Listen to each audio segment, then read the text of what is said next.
Really petty protest of fuckboy adult nephew. I've been plagued into constant long-term visits from my adult nephew, who constantly doing something. Working at an unlicensed weed shop, stealing cars, sneaking girls in my house, getting one pregnant as soon as he saw his 18th, getting restraining order for one of those girls banning him from his own mother's house and into mine. I try to take everything in stride, but he constantly does something that makes me want to scream every time. He keeps rearranging my bathroom to how he's used to back home despite me constantly asking and telling him to stop. In my household, we leave the toilet lid up, for example. He keeps leaving it down. I nearly pissed all over the toilet and floor every night because I'm used to stumbling out of bed to relieve myself half-consciously. Then he does this weird AF thing where he moves the toilet paper far out of arm reach of the toilet. So you go to reach where a normal person would keep the toilet paper, just for it to be placed far out of the way. Today I had it. I'm hiding the toilet paper and plan to keep doing it as long as he remains here. Perhaps a few instances of pooping and realizing he has nothing to wipe with will make him more respectful of other people's house rules. Spit might be my superpower. Edit. Spite. Spite might be my superpower, man. Facepalming medium skin tone. 20+ years ago, my wife and I bought a grill from Home Depot. We happened to go to one that was a few miles from our house, even though there was one closer. Got it home. My wife was super excited as it was a really big purchase for us at the time. The next day I am at home putting it together, and when I get to the stand, it's just not working. It takes me a bit, but I realize there is definitely something wrong with the stand. So I call the Home Depot closest to me to see if, instead of taking the entire grill apart to put it back in the box, I can just return the stand. I'm put on hold for a long time. So long I call from her cell and ask if they are aware they have had someone waiting on hold for X amount of time. I want to say 30 minutes, but not sure. They transfer me to someone in outdoors.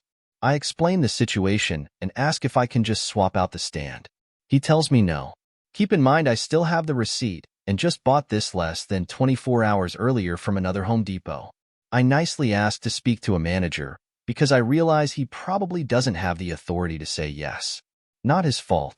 Manager gets on the phone and I explain everything, including the wait on hold. Nope, I have to bring in the entire grill. Face with raised eyebrow.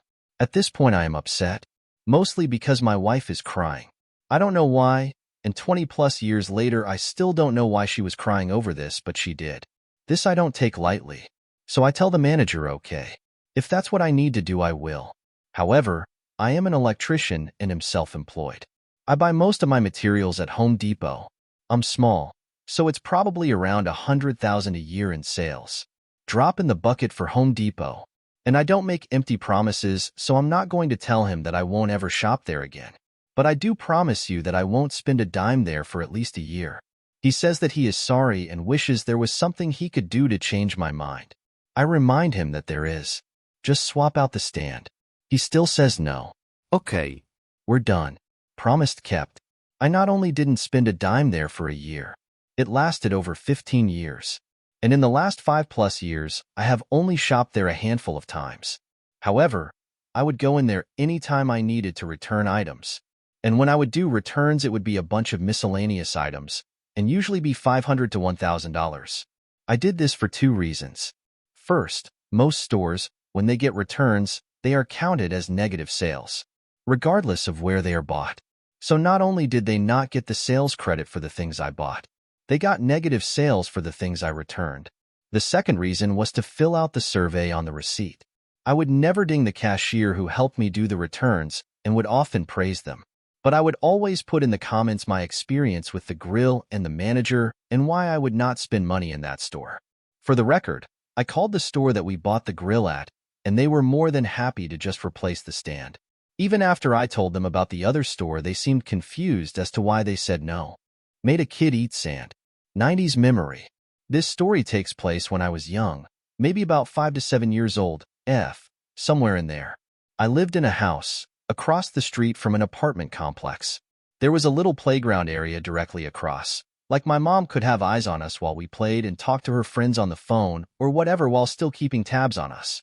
I got permission to go to the playground and went over and was hanging out with some apartment kids, as I called them.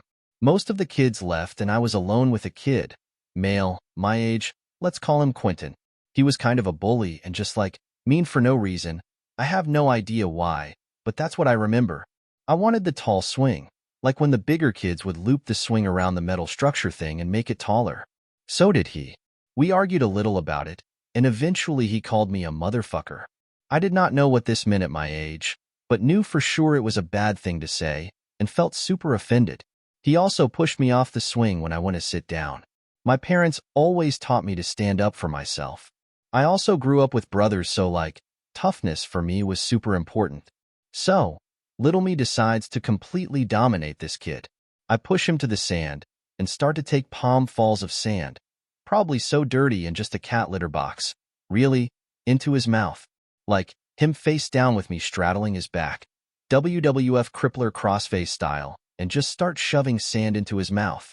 I was saying stuff like, "Don't talk to me like that," and "Don't push me around," and "Eat sand." I eventually, probably a few scoops after, let him get up and he runs off crying into the apartment complex. I return to my house across the street. Think nothing of it. Go to my room to play with toys or read or whatever I was doing. Doorbell rings. My mom yells for me from down the hall. My full name. Full first name.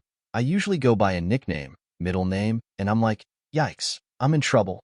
My mom never called my full name unless I did something bad. I hate getting in trouble. I tried really hard to be like a good kid. I sheepishly go to the front door to meet my mom, and she looks super mad. There's a lady at the front door also looking very mad.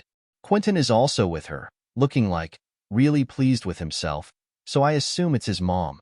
My mom asks what happened at the playground. I say, Quentin was being really mean and pushed me off the swing, and called me a mother effer, and so I made him eat sand. I was expecting to get into trouble, but instead I saw kind of a surprised look on his mom's face, and she sort of glared down at him, and he started crying saying I was bullying him. His mom was mega mad, took him by the arm and apologized to my mom, and marched him back to the apartment complex. I was awaiting punishment, like so scared I'd get in trouble, but she closed the door and told me I would always be in the right for defending myself, and that it wasn't probably the best thing to do, but she understood why I did it. So, no punishment and made a kid eat sand for being a total jerk to me for no reason. A little salt for the salty. This happened years ago, but I lived with a friend who had terrible money management. We lived together for a long time as I was a new grad and still getting established, and they rented out a room for cheap and we got along. When their relationship with their SO ended, we decided to move into the city as singles to meet people. I never dealt with the finances as they jointly rented the house and I was only responsible for my portion. So when it was just the two of us, it became an issue financially because the bills were now in my name. They were consistently late and asked me to cover their portion, which I did for a few months. It was annoying but not the end of the world because we're friends, right? Eventually it became obvious I was being taken advantage of financially and our friendship was at stake, but I had no solid proof. They wanted to go out and get hammed and basically spend money on clothes to reinvent themselves. They bought expensive plants and complained how they couldn't keep them alive and had to keep replacing each one. Again, no big deal because having plants is a nice adult thing. But then, I noticed my belongings started to go missing, and me having the habit of misplacing things, chalked it up to that. I also start noticing my personal items are running out quicker than usual, but feel like I'm just crazy for questioning that. Over the span of the few months, I bring it up in casual conversation because I have my suspicions and want to see their response. No proof whatsoever, and even in text messages they are clearly gaslighting me. However, I went on an out-of-state trip and set up a camera in my room, and lo and behold, I get a notification with a clip showing them going in my room looking through my closet and drawers, and pulling something out and taking it out of my room. I waited until my trip back and tried to nonchalantly ask if they had seen that particular item, to which they said no to. As a side note, this particular item was the same as one they had because we purchased them at the same time out shopping, and they had mentioned returning theirs. Of course, I find it in their closet with bleach stains, but they had forgotten they returned said shirt. Having seen the volatility of their past breakup, I was concerned about my belongings and was forced to strategically create an exit plan. At this point, I'm so fed up with the lies and never confront them about the proof, and instead find a place on my own, but wait to notify until it's secured. It was such a shocking announcement we avoided each other until I was completely moved out. The last few weeks before final move out, I start adding salt to their plants. Leaves start falling off so naturally they think it's because plants aren't being watered enough. Each time the plants are watered, it only causes the salt granules to dissolve even more. The plants all end up dying, and to this day and said friend doesn't know I was behind it. I suppose we were all a little salty. Slumlord forced to clean up. My fiancé and I owned a home near the downtown area where houses are close together and parking space is at a premium. As one of the older homes in the neighborhood, ours was one of the few that had a full, private driveway. Most homes had a mutual drive or none at all. The house next door was owned by a creep of a slumlord, so you can imagine the kinds of tenants he attracted. After, yet another, midnight move out, that house was full of garbage and leave-behinds, and he had to clear out the trash to rent it out again. He decided that between the houses, he owned 2 foot, we owned 4, and we had a small sidewalk to access our backyard, was a great place to store the crap. The garbage pile was about 4 foot high, spilling onto our side and blocking our gate. After sitting for days, the garbage started attracting rodents, so we filed complaints with the municipality. After several days of no action, my fiancé shoveled all the garbage back into the neighbor's house through a basement window that had been left unlatched. A few days later, we came home from work and discovered the garbage pile back outside, exactly where it had been dumped before, and filed yet another complaint with the city. Roll forward a few days, and we arrive home to discover that the slumlord had returned to do more cleanup. We didn't see him but knew he was there because he parked his piece of crap van in our driveway. We boxed him in so he couldn't drive off. Eventually, he knocked on the door asking us to move our vehicles. My fiancé gave him a choice: pack up all the junk in his van and take it away, or we'd be calling the city to serve him his bylaw fines and calling the police to trespass him. Guess what option he picked? Dirtbag Fence. Earlier, I posted about the slumlord who owned a dump on the east side of our downtown home. This post is about the neighbors on the west side.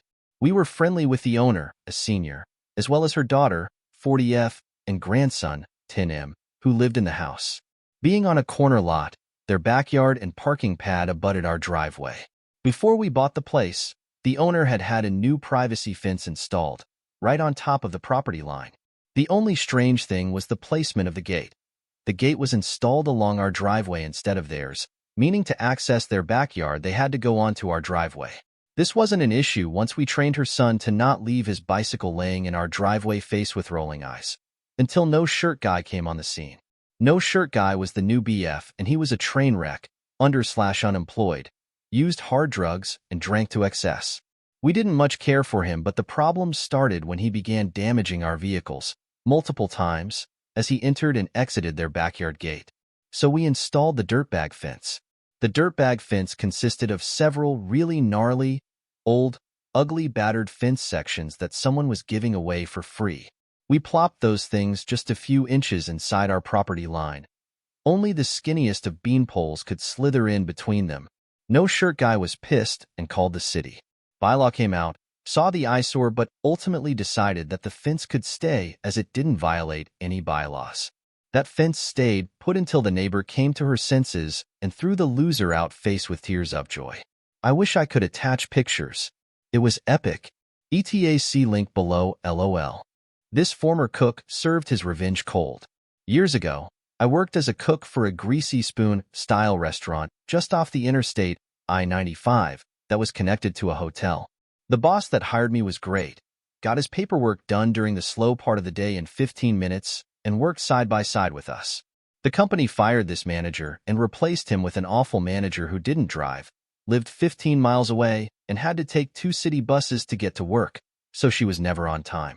She was also a raving alcoholic, and it seemed to take her hours to do the same paperwork our old boss could do in 15 minutes. She abused everyone in the restaurant and power tripped constantly. So one day, I check my schedule and I see I'm scheduled for 11:07. As far as I knew, we weren't a 24-hour restaurant. So I show up at 11 a.m. for my shift, and the manager asked why I was there. I told her she scheduled me from 11 to 7. Her reply was my shift was 11 p.m. to 7 a.m. because she was making our restaurant a 24-hour restaurant, due to the hotel being attached to the restaurant. I worked the shift but looked for a different job as well. In the interim, The manager took 3 hours off my paycheck because she found out that I dozed for 15 minutes on the clock. Remember, she doesn't drive and buses don't run overnight where I am, so she had no way to determine how long I dozed off for. And the doors were unlocked too. I corrected the time card and she changed it back with a note saying, "I am your manager." I finally found a better job and said nothing to anyone at work. However, on my last night, a Friday night, I refused to work. My boss tried to work my shift but couldn't stay awake to do it, and wound up calling in a few first shift workers early. She tried to give me grief about it when I stopped in to get my last check, but I just smiled and walked away. That restaurant ended up closing down too. I'd like to think her poor management had something to do with that. Paybacks always a pleasure and guaranteed when you're a POS.